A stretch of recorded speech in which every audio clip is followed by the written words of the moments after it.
हम गोलियां खाकर भी खुश हैं, हथकड़ियां लगवा कर भी खुश हैं, और 4738 साल सजा सुनकर भी खुश है। खुश है नहीं? जो कलमा जो पढ़ा है, उनमें से ऐसे भी लोग हैं, वो मेरी वालदा का मसेर है सगा, उसकी उम्र 90 साल है, सारी ज़िंदगी उसने हाल खेती बाड़ी की, उसको पता भी नहीं है भाई तारीख होती क्या है और जलसे क्या होते हैं, जुलूस क्या होते हैं। उसको भी 55 साल की सज़ा सुनाई है, क्योंकि वो मेरा मामा बनता है रिश्ते में। आप सोच सकते हैं 90 साल बंदे की क्या उम्र हो। क्यों? जुर्म सिर्फ यह है कि मौलवी खादिम किसी तरीके से इस मिशन से पीछे हट जाए। मेरे भांजे, मेरे बहनोई, मेरे भतीजे, सारे पूरा ख़ानदान जो हमारे हमसाए थे वो भी पकड़ लिए, जो हमारे गांव के जो वो सारे पकड़ कर अंदर दे दिए।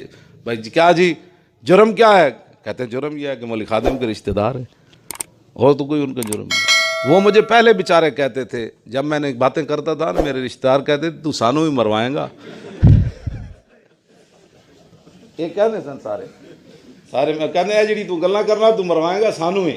मैं उन्होंने कहता सी, मैं कि यार तुसी कह देना भाई लाहौर एक गए सी पढ़न, पता नहीं किधर गुम हो गया, साडा रिश्तेदार तो है ही कोई नहीं लाहौर। मैं उनको ये बात कहता था, मैंने कहा आप बिल्कुल परेशान हो, आप कह देना। मैं भाई को भी कहता था, आप कह देना मेरा भाई गुम हो गया था, पता नहीं बचपन से, हम तो जानते ही नहीं है उसको कौन है वो कहते ऐसे नहीं तो नहीं होगा ना, जब बात आएगी फिर देखेंगे हम कैसे खड़े रहते हैं।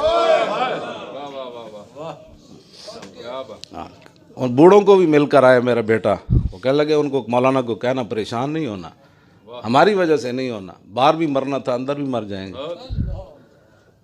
तो अल्लाह ताला मुझे और आपको, ये हमने ऐसे तकरीरें नहीं की सिर्फ, अमलन भी मैं वहाँ बैठ कर आया जेल में, हालांकि मैं 10 मिनट नीचे बैठूँ तो मेरी कमर जवाब दे जाती है, क्योंकि रीढ़ की हड्डी का मेरा मसला है।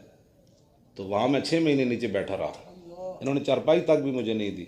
हालांकि इनका हक बनता था कि चारपाई तो मुझे देते कम अज़ कम, कि यार ये इसकी कमर का मसला है, लेकिन मैं नीचे कैसे बैठा रहा, बंदा सोच सकता है। रीढ़ की एक ही जगह पर बैठा रहा।